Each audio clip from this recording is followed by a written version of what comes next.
Selamat bertemu kembali dalam renungan hari ini, saudara-saudara. Salam damai sejahtera dan kasih karunia bersama kita semua.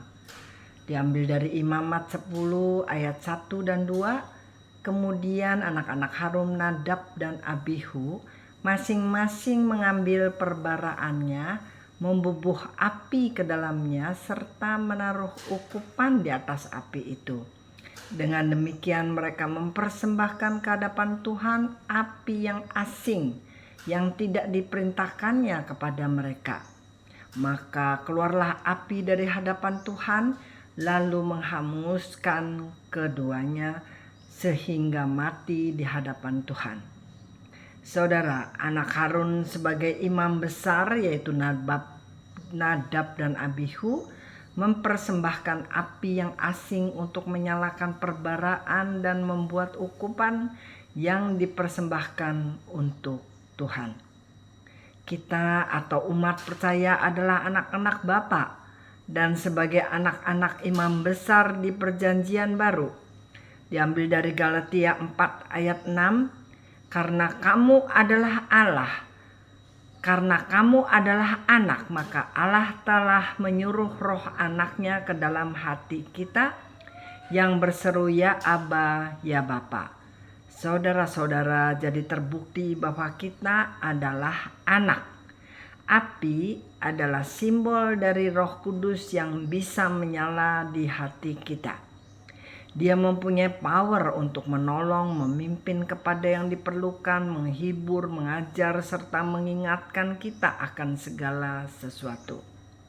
Dan Tuhan menginginkan hanya Roh Kudus yang menyala di hati kita, bukan roh dunia yang lain.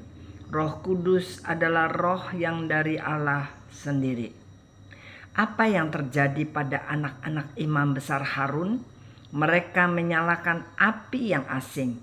Apakah roh asing itu? Artinya mempergunakan roh dunia yang bukan Roh Kudus. Roh dunia ini merusak, mengganggu, dan membunuh. Upaya mereka adalah memanaskan hati dengan imbalan, merusak rumah tangga dengan segala cara, dan cara kerja mereka adalah dengan memanfaatkan ketamakan manusia, pada umumnya yaitu kekuasaan, uang, perempuan atau laki-laki. Bisa kelihatan berhasil di satu sisi, tetapi mereka membawa korban di sisi yang lain. Tuhan berpesan melalui ayat yang tertulis di Efesus 6 ayat 12 dan 13, karena perjuangan kita bukanlah melawan darah dan daging, tetapi melawan pemerintah-pemerintah, melawan penguasa-penguasa, melawan penghulu-penghulu dunia yang gelap ini, melawan roh-roh jahat di udara. Sebab itu, ambillah seluruh perlengkapan senjata Allah supaya kamu dapat mengadakan perlawanan pada hari yang jahat itu dan tetap berdiri sesudah kamu menyelesaikan segala sesuatu. Ingat saudara, perlengkapan senjata Allah seperti ikat pinggang kebenaran, baju zirah keadilan, kasut kerelaan memberitakan Injil damai sejahtera, perisai iman, ketopong keselamatan, pedang roh atau firman Tuhan, serta doa terus menerus di dalam roh. Lawan kita, saudara, bukanlah terdiri dari darah dan daging. Jadi bukanlah manusia, saudara, tetapi hierarki kerajaan iblis, seperti pemerintahan-pemerintahnya, penguasa-penguasanya, penghulu-penghulunya, serta roh-roh jahat di udara. Tugas kita adalah menahan hal itu semua.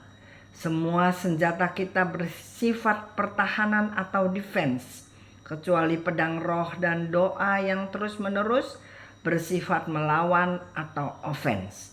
Jadi marilah saudara-saudara, jangan bermalas-malas, tetapi pakailah perlengkapan senjata Allah di hari-hari yang penuh tantangan hidup ini, seperti kesukaran hidup, sakit penyakit, penderitaan hidup, kesengsaraan hidup, miskin dan sebagainya. Lakukan perlawanan dengan menggunakan ayat-ayat di dalam Alkitab. Ingat saudara-saudara, selalu gunakan Roh Kudus yang menolong, memimpin, mengajar, menghibur, mengendalikan diri, supaya kita selalu menyembah Allah dengan tuntunan Roh Kudus. Jangan sekali-kali memakai bantuan-bantuan roh dunia karena terpesona dengan mujizat-mujizat yang ditawarkan seperti ditulis di 2 Tesalonika 2 ayat 9.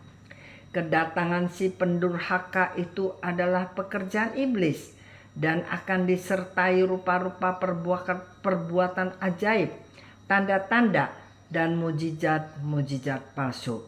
Saudara, jadi iblis pun bisa membuat pekerjaan-pekerjaan yang ajaib dan tanda-tanda serta mujizat-mujizat palsu.